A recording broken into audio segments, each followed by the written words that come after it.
thank you so much for being here this evening, and I hope that we can all have a wonderful discussion. For those that are joining us also on YouTube and Facebook and Instagram and Twitch, thank you so much for being with us.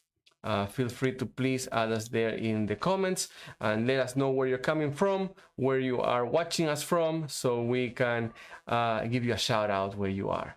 Again, our topic today is managing the missionary family budget.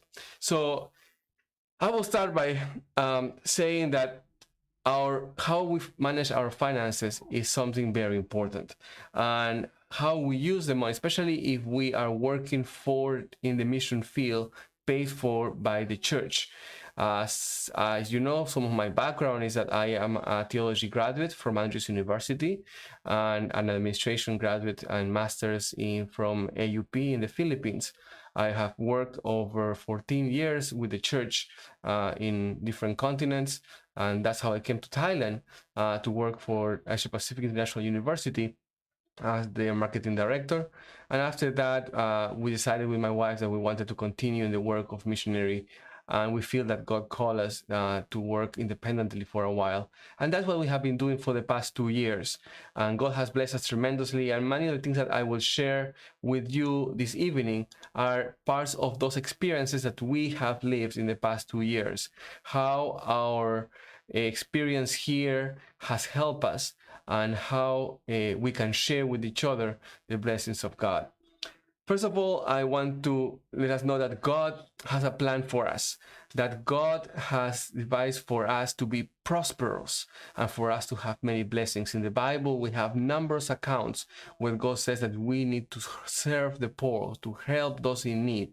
And he says that he will bless us abundantly.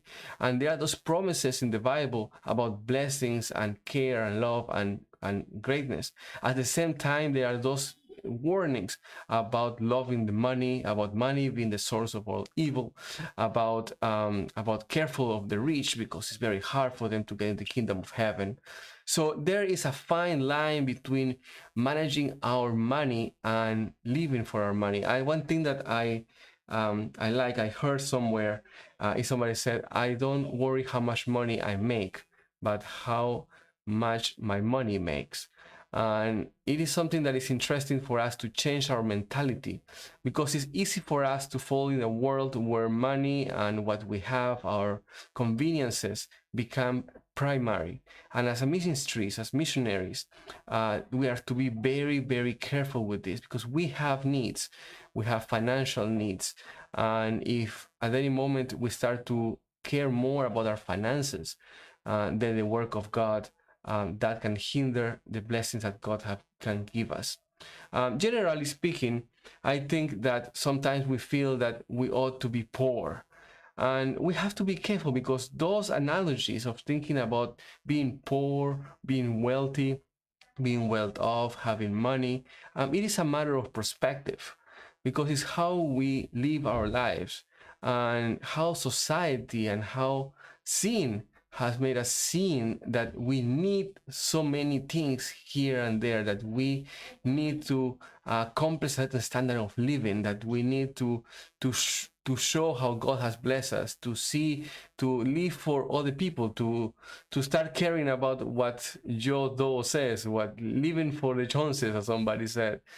We start living of how people expect us to live. And I understand that. As I started my first year as an intern in the church, I was always told, you have to look like a minister, you have to look like a pastor, you have to dress in a certain way, and you have to have a certain car. And if you want to get to the union, or you want to get to the mission, you have to do these things and leave the part. And even in our normal lives outside, we tend to see that, well, there is something that we need to do, that we need to make sure that we give the blessings of God. And that is difficult, because we start to play on a playing field where it asks us to live to certain standards, and not necessarily to live the standard that we have been provided. And that is something very, very difficult. Now, I want to start looking at our message. First, from what was said to Joseph. So my first point of reference will be on the message on Genesis 41, and let me just put up the passage here. Genesis 41, 33 to 36. When Joseph gives the advice to Pharaoh. So the first point on our management, on our budget experience, I want to get from Joseph. And last week I talked a little bit about this as well. And here's something interesting. In these passages here, Joseph says, God wants you to put a fifth of everything, save up, divide your territory in 5 regions, and place people to look after it, protect it, and keep it. Now, there's a very deep and important message here that Joseph is sharing from God, because God have shown his will to Pharaoh that the earth will suffer, that there will be calamity and crisis and problems. And at the same time, God is showing to the Pharaoh how to live a life that will be prosperous, a life that will be a blessing to the people and to those around us, to the world. And this is a blessing and a guidance for somebody that was not a God-fearing person. The Egyptians were not believers in God, but yet God used them and give them the advice of how to manage their finances in times of wealth, so they might be able to be ready for the time of crisis and bless the people of God. So here, God said 2 important things that I can rescue from here. One is save an extra fifth, 1/5. That is about 20%. Save at 20% on top of what you are now expending, on top of what you're already saving, on top of the already taxes that you have, on top of the services that you already paid to your church. Put 20% aside on top of your current savings. So here I'll say, well, we have the idea that it is described on the old financial tradition of talking about 50, 30, 20. That is the general rule for our budget that has been passed on from the economist of old. And the 50, 30, 20 rule says 50% of your budget, 50% of your gross income should go to your expenditure, to living, to your rent, to your bills, and to whatever else you have to pay as a living expense. 30% will go for your meals, for your insurance, for your other alternative things that you need but you can control more. And 20% should be saved and put into savings. Now, this advice doesn't fit in the idea of the missionary, because the missionary already is given 20% on tithes and offerings. So that means that we are left with 80%. So we have to take our savings from somewhere else.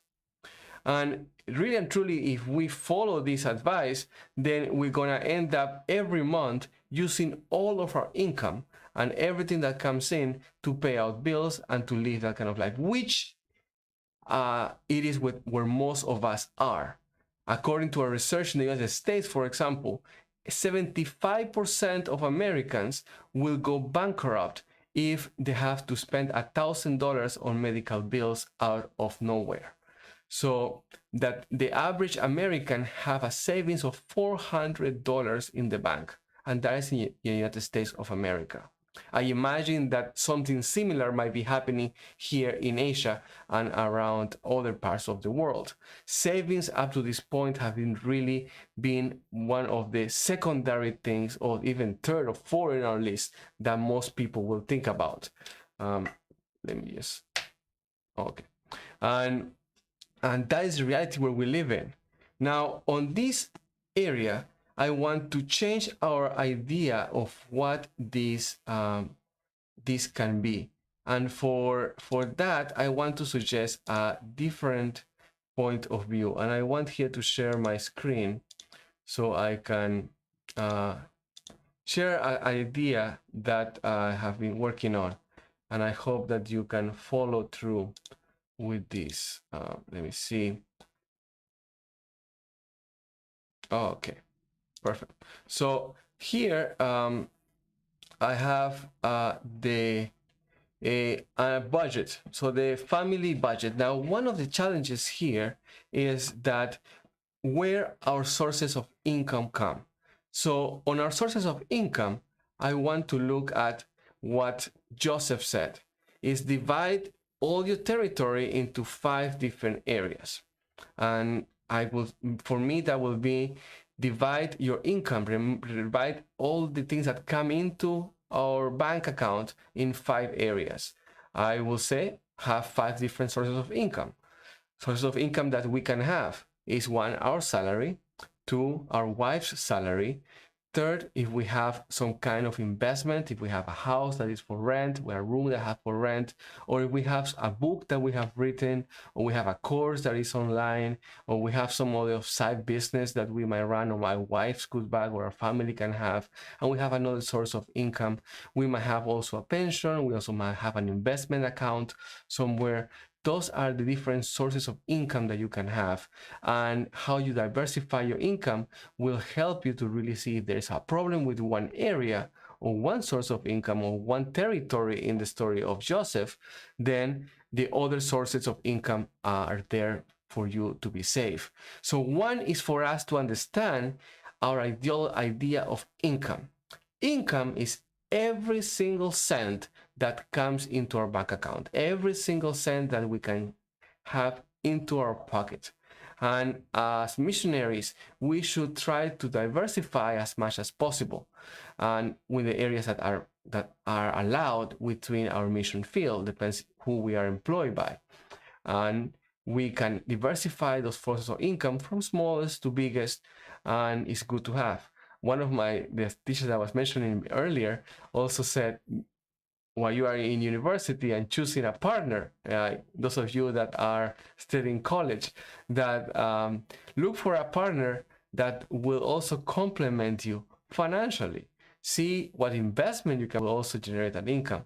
In our today's day and age, it's really difficult to really manage our budget with one source of income alone.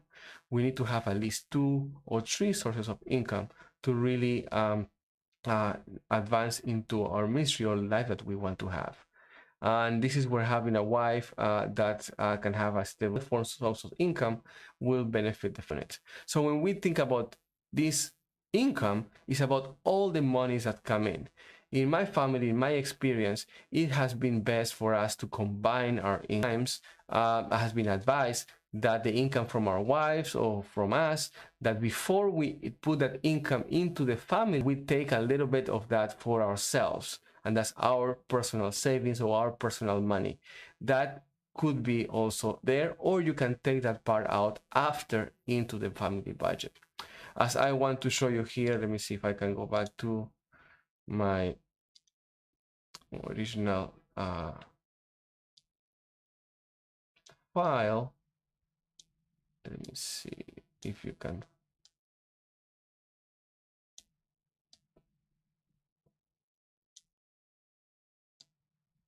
Oh, okay. Yeah, so if I go back to Missionary file, then we've put all of our sources of income. I have done this in Thai baht, thinking that we will work on Thai baht first. Of course, you can convert it to whatever currency you are looking at. And here I have all your income. So you put all the income, how much is coming to your family, and I just estimated how much an income would normally be. Then I look at the deductions. Now, in business, we have 2 forms of income. One is our gross income, and those are net income. Our gross income is everything that stays in the business after taxes. So that's our gross income. For missionaries, our gross income, it is our incomes minus taxes, tithes, and offerings. So most times our taxes as missionaries, they're already deducted from the company that's hiring us. The church will generally deduct your tithes and deduct your taxes. Schools or different companies here in Thailand and around the world generally will deduct the taxes, your taxes, from your paycheck. If you have other sources of income, then you might have to look into your paying your taxes for that amount of money. Here in Thailand, we pay universal tax income. So if I have an income from the mission or from the school or from whatever job I'm doing, most likely my employer is paying part of those taxes. But if I have other sources of income, my income report needs to involve all the monies that I get into Thailand in every single year. So any money that comes into Thailand that you made in Thailand or somewhere else, those are taxable.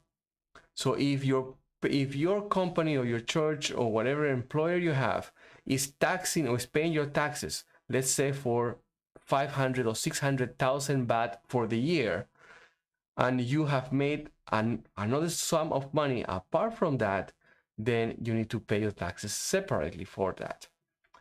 As well, you can be aware that if you have children, if you are studying, if you are working, they have some deductions to taxes that you can apply for, and that will save you some money in taxes. That can be also put into another income because you might receive that as a form of a reimbursement at the end of the year. So most times, if you're working for the church already, your taxes and your tithes will be out of that. So you can take out that part if it applies for you. Now you also have your offerings. I have taken this out. I have put this here as the deductions before our gross income, because as missionaries, it's important for us to have a certain amount of money that we put in for church growth. Remember that our tithes is what we return to God because it's His. And that it doesn't stay in the church, in the local church, in the Adventist system. It goes up to the mission to pay for all the pastors' salaries and the different allocations between the mission.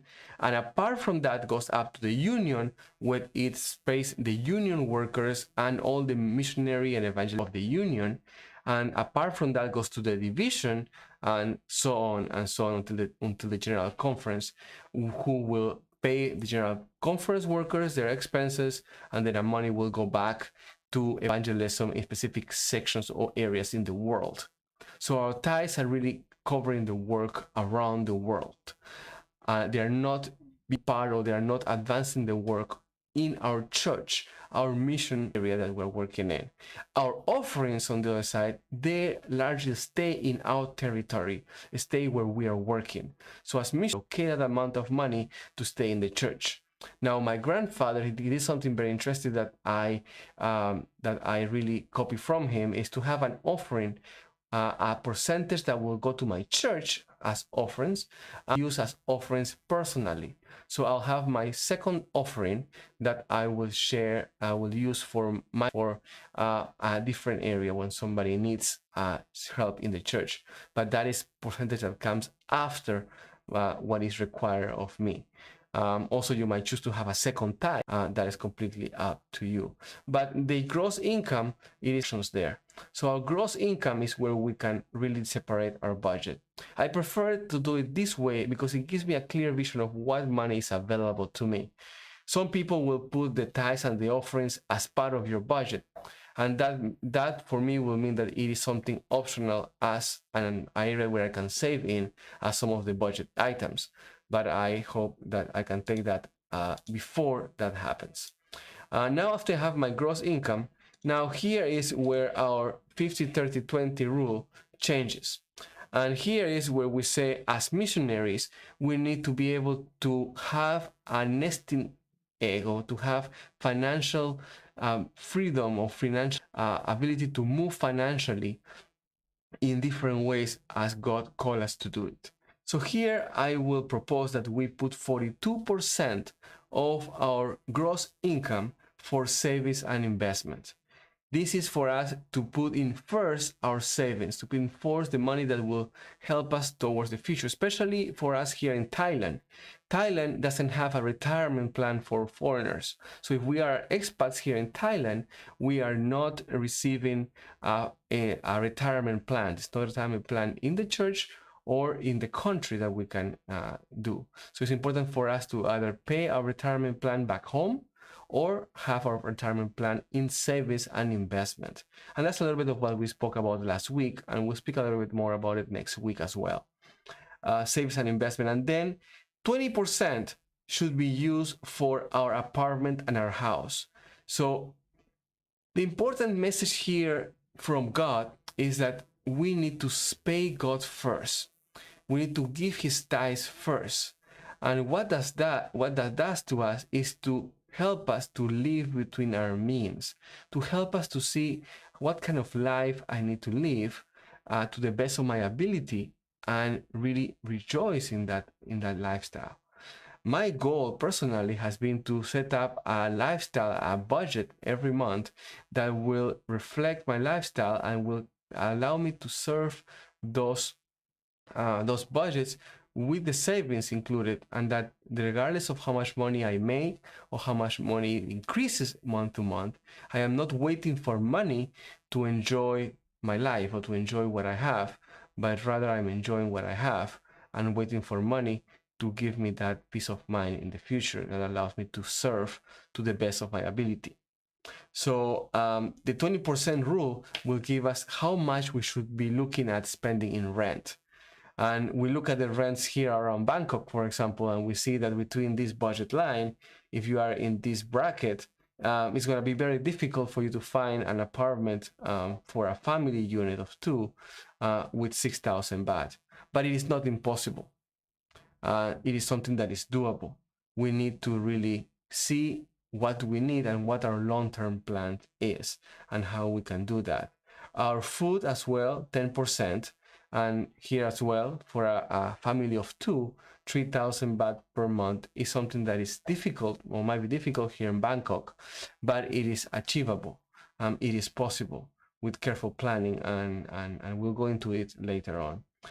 This plan also gives us 10% for utilities. So all our electrical bill, our phone bill, our water bill, and any other thing that we have to pay have to fit between that. So if we have our AC unit on all night, on all day, there's an area where we can save and we can cut back so we can live a life that is more enjoyable. Or we can find ways where we can fit that.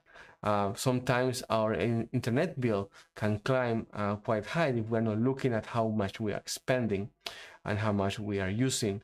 And it's something important for us to track, and how we can make the best out of our mobile plan. If the family of two, for example, both have unlimited internet at home, unlimited internet on their phones, then these bill utilities can go up quite fast. Also, our transportation. Sometimes if we can live close to work, then we can add to our house expenditure, so we don't need to spend money on transportation. Our health, how much are we saving apart, putting aside for health in case of difficulties, and how much money we are leaving to enjoy and entertainment. I put this here for 10% because it's important for us to have money to be able to spend and enjoy ourselves, to be able to go out and eat, take our wives on a nice date at least once a month, preferably 2 times a month, go out together and spend some time together. That's something important, and something that it really can improve our standard of living. So that is the recommended budget and how we divide it. Now I will provide these links for you so you can use your same resources. I will share these links with you on our chat so you can have access to them, and you can also do your own calculations, how best you can calculate your daily budget. So I am copying right now the link, and I will share that on our chat here on Zoom, and as well as on our chat in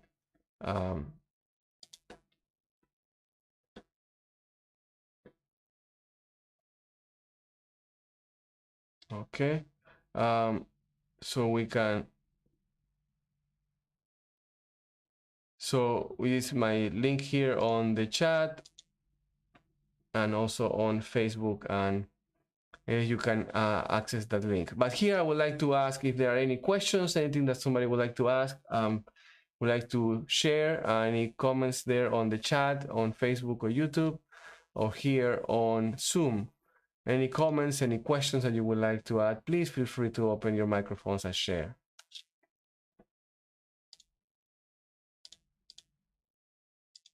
Yes, I can hear you, Pastor Budgeting Rolly. for missionaries. I have some questions here. Before we go to budgeting, like when can you say that an income is considered broke or at the poverty level?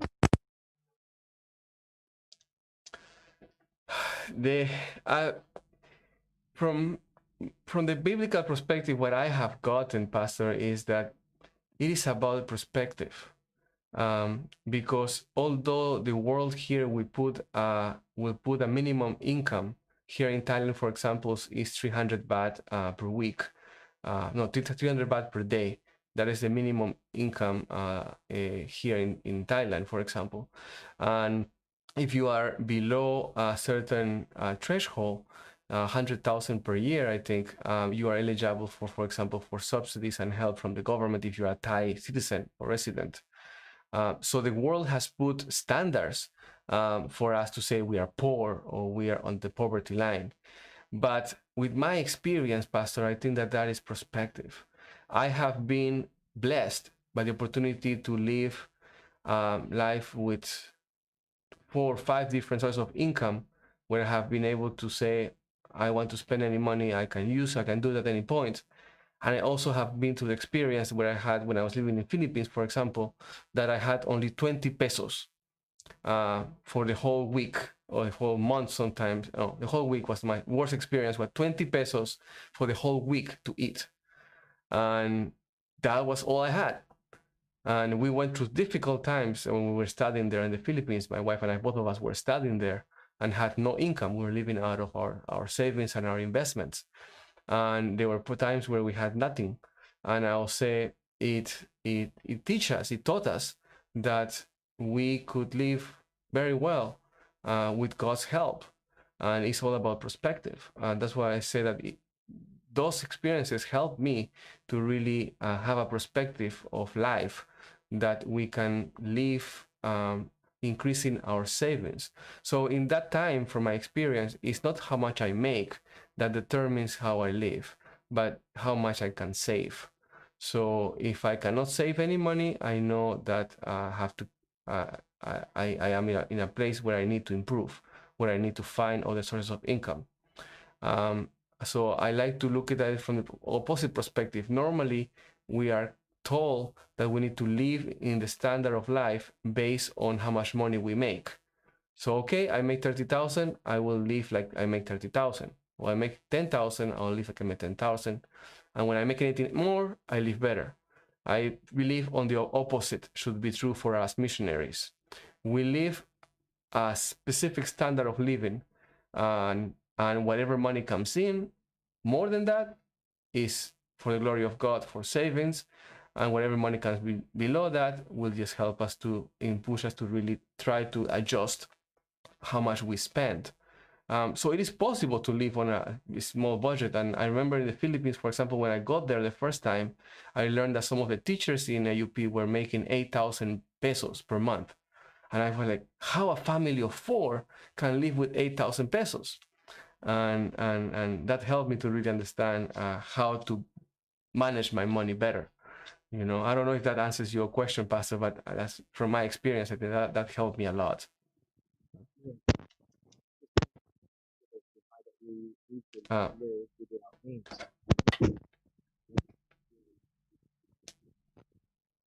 Sorry, Pastor, can you say again? I lost you a little bit. Okay, you hear me, right? Is Yes, it I can clear hear you now? good. Yes, good now. Okay, I was appreciating that we understand the principles that we live within our means. the idea is that if we're going to make it concrete, for example, at the beginning of the year, you're given by your employer, such as like shall we say, for example, okay, that's about 24,000 for 25,000, but then in the middle of the year, that 25,000 went to below 9,000 that you receive monthly. And for example, your car is almost 9,000. And, Hmm. you still have bills, other things to, as a Hmm. pastor, you need to pay, not just a car. And how are you going to budget that? And what budget rule are you going to follow? Yeah, yeah, no, I understand what you're saying, and I have been there. So here on this, oh, You're sorry, Pastor, I to think go around churches, and that's really like, is this broke or something like that? Yeah, yeah, this and is reality. This is reality. yeah, no, it's a reality. That's why I really it has helped me a lot to live by this standard of trying to save at least 40% into our fund, because what this does, for example, if you save 40%, that means that after 1 year of saving 40% of your income, that will mean that after a year you'll have at least 4 months of salaries saved up.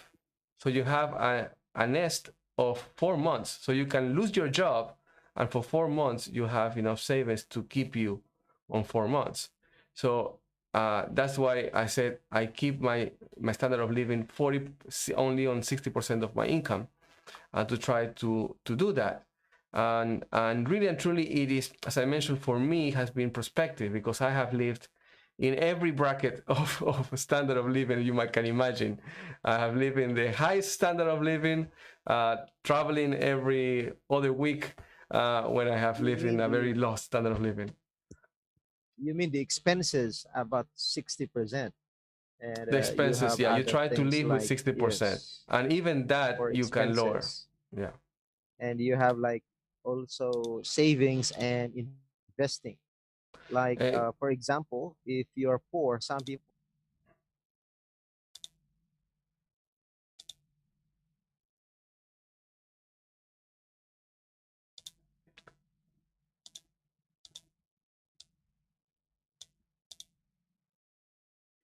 mhm.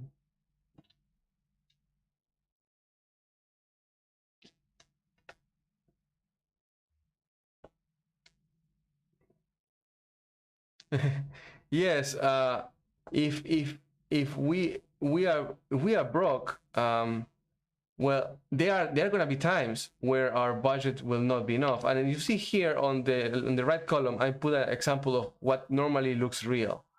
Normally, what looks real is that our savings are maybe 9 or 10% of our real income. Normally, we put in enjoyment or entertainment a little bit more than that, and we spend quite more on apartments and housing. So sometimes where we are living under the poverty line, um, we need to really, my first thing will be to really look for sources of income. God instructed Joseph to divide his territory in five and secure it, and put people in place that will keep it safe. That is to make sure that not only one income, they depend on only one income, but they have, in case something happens, then there's diversification of your income. I think that that is important. And in the case that somebody loses the job, or somebody really comes out, the salary is cut, then it's important for us, how do we use these savings that we have here? How do we use it? Are we gonna build nesting egg? And I would normally recommend that we try to keep a savings account with at least 3 months worth of salaries. So my idea first, when I oh, yes, yes, sorry, I stopped looking at the, go ahead. Yes, Brother Ruben, go ahead, please. Anybody else have their, want to open their mics?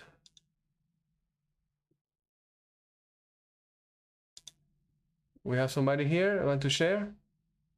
You can just open your mic and your video, feel free, please. On the chat as well, I'm trying to monitor. I don't see anything.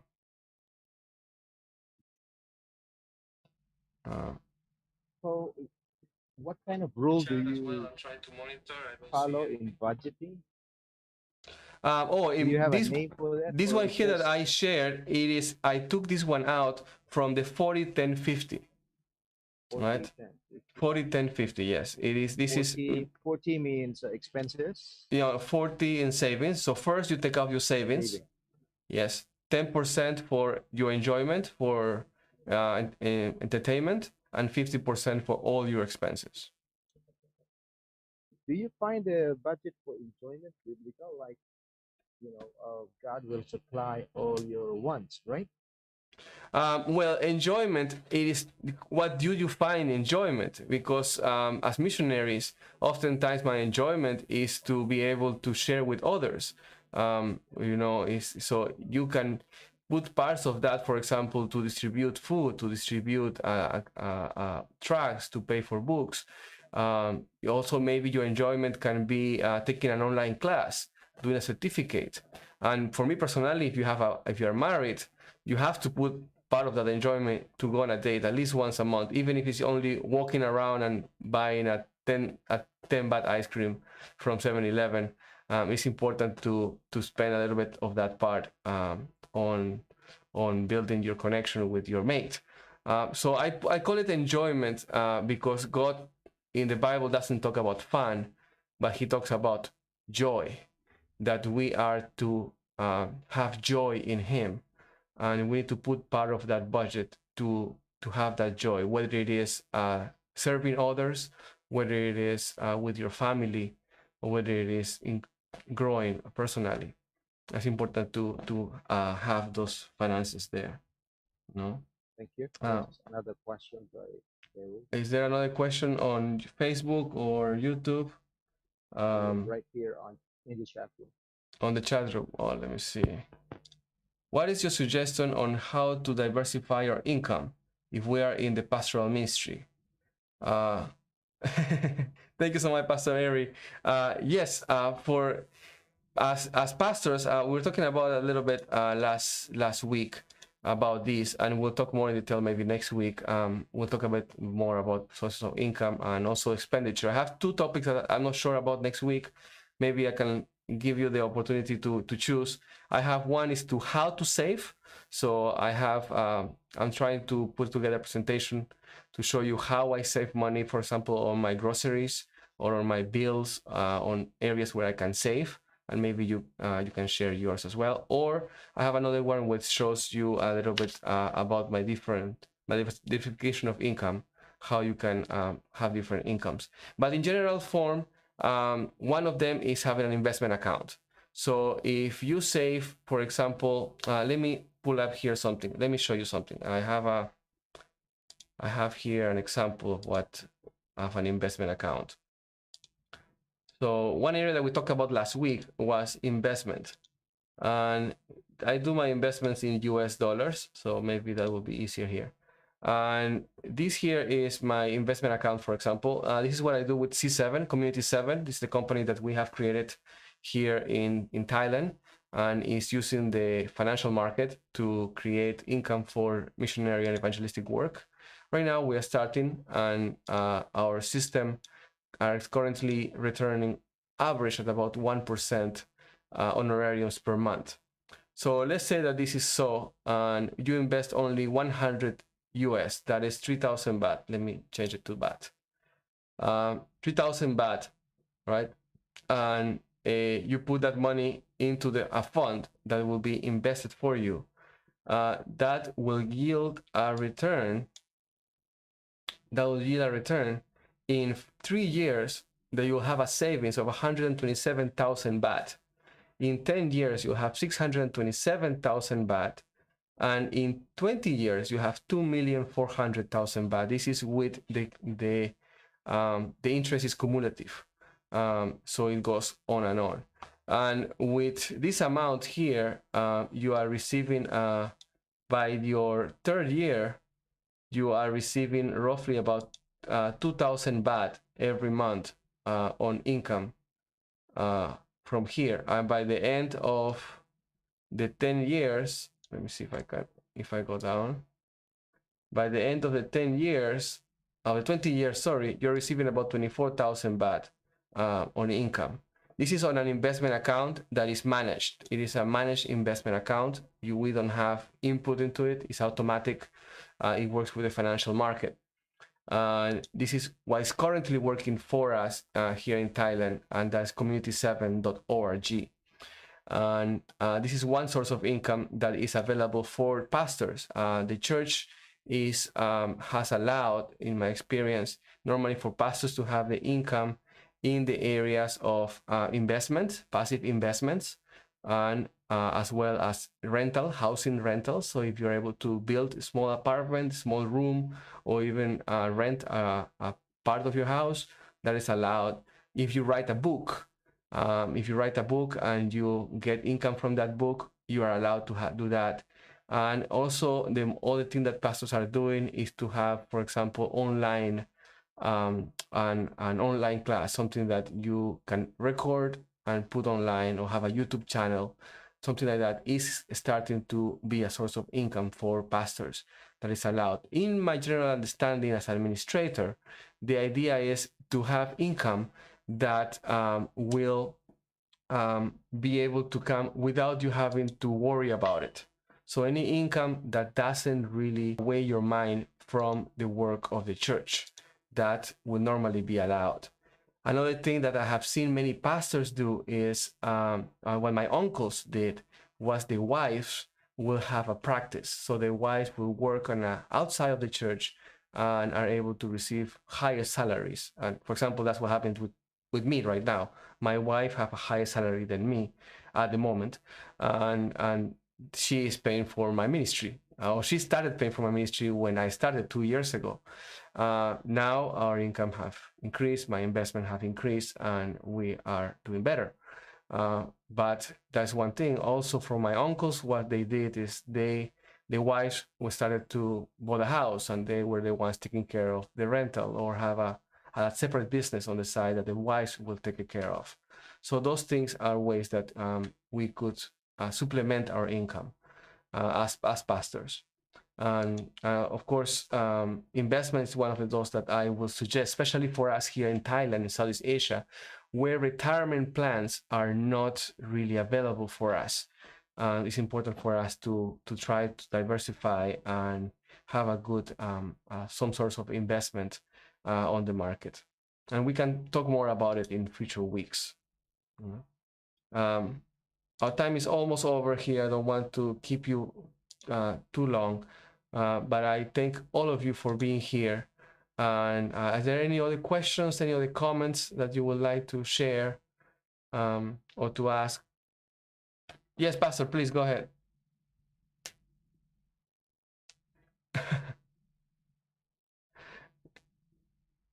Yes, Pastor, go ahead, no problem. If you have any question, you can you can maybe.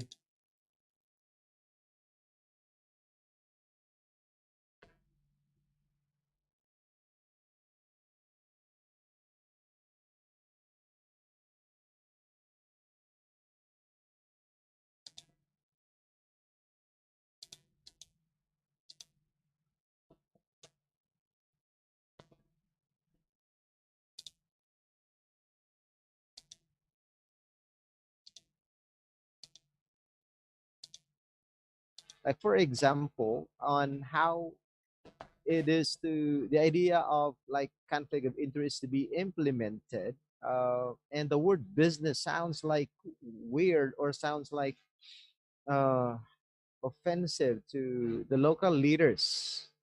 With it, I don't know, just because of the idea of conflict of interest. A conflict of interest has several meanings. It can be a conflict of interest between the organization and another organization, or it can be in the level of theological, a kind of interest between God and Mammon.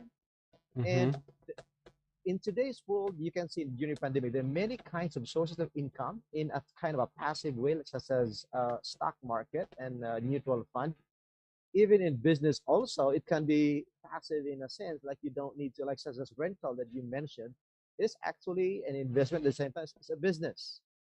And why is it that there is some kind of stigma or a sort of maybe misinterpretation, misunderstanding with the word business today? When actually, if you look at it from the Bible, from Genesis to Revelation, it is actually biblical.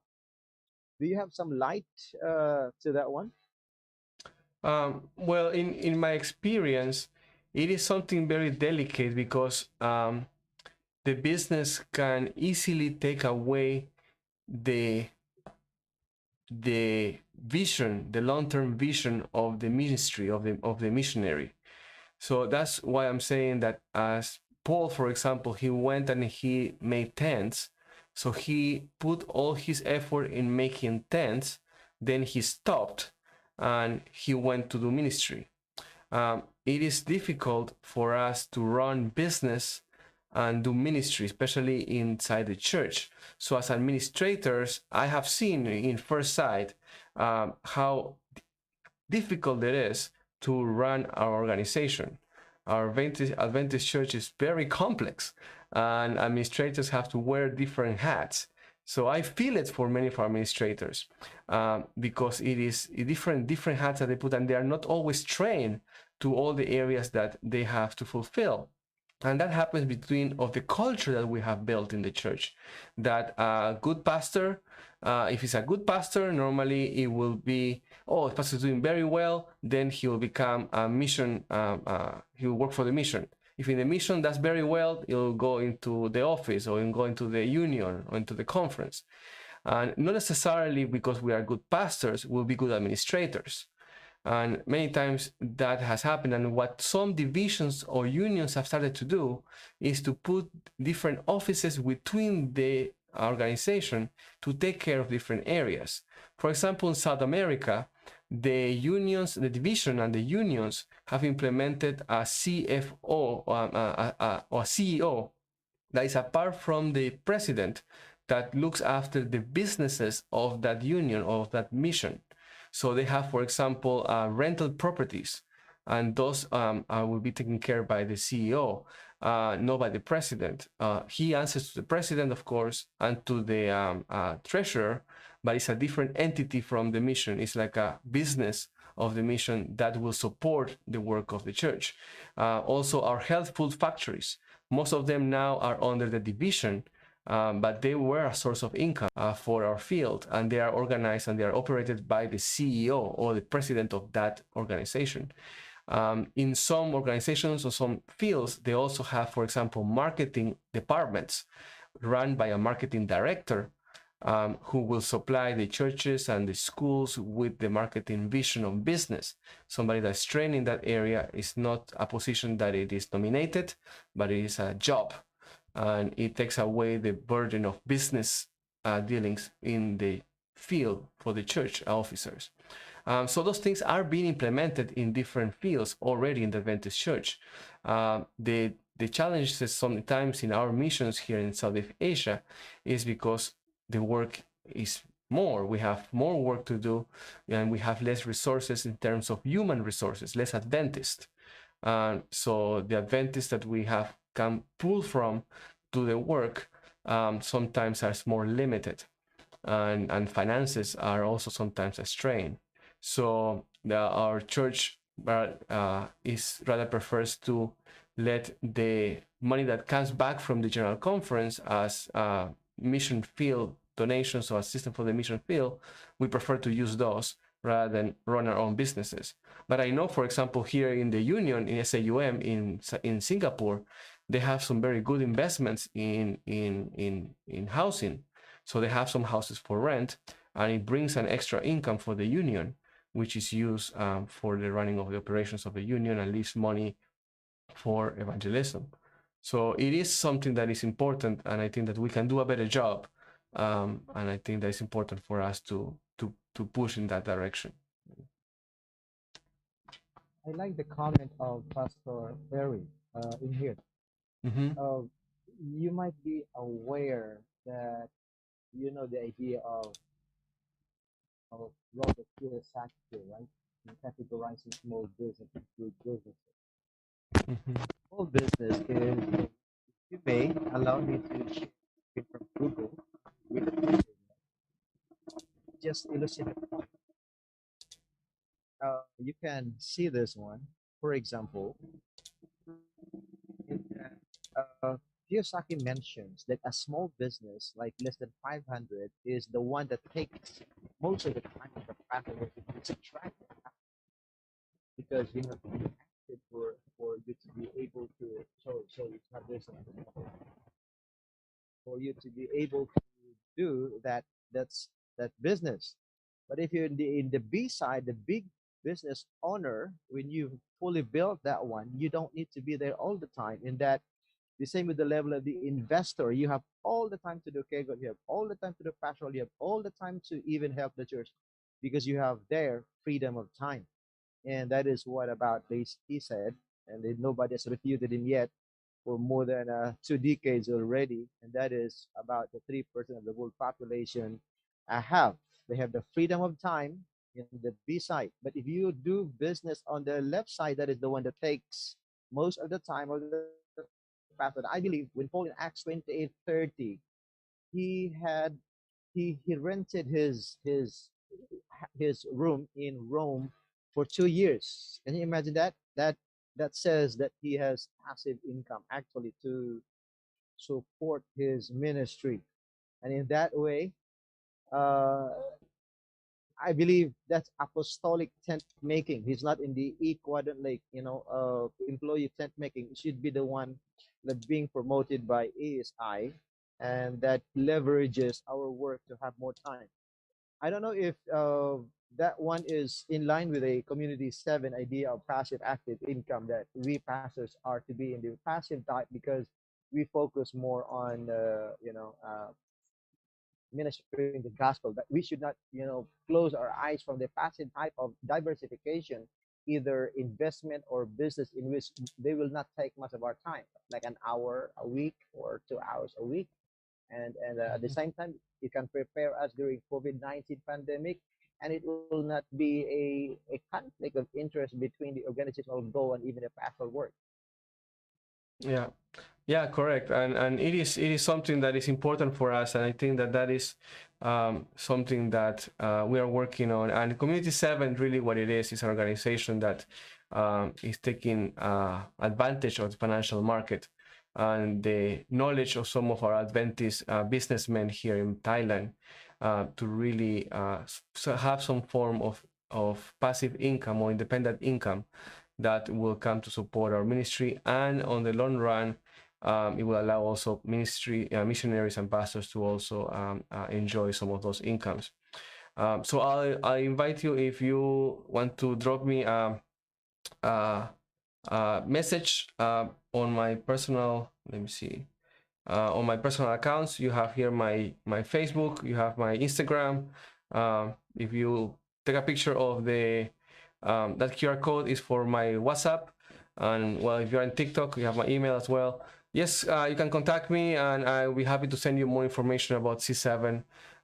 Again, we are starting right now, but I can see how it can help the work of the church. Right now, our goal, or what we have seen for the past year and a half in our testing, is to reach about 10% of honorariums or income in a year. So that's a good savings. But again, as we talked about today, is that those savings, when we save that money every month, it's important to ask for us as missionaries to first pay our debts. So any debt that we have, any credit card, anything that we have, especially if we are paying more than 5% per year.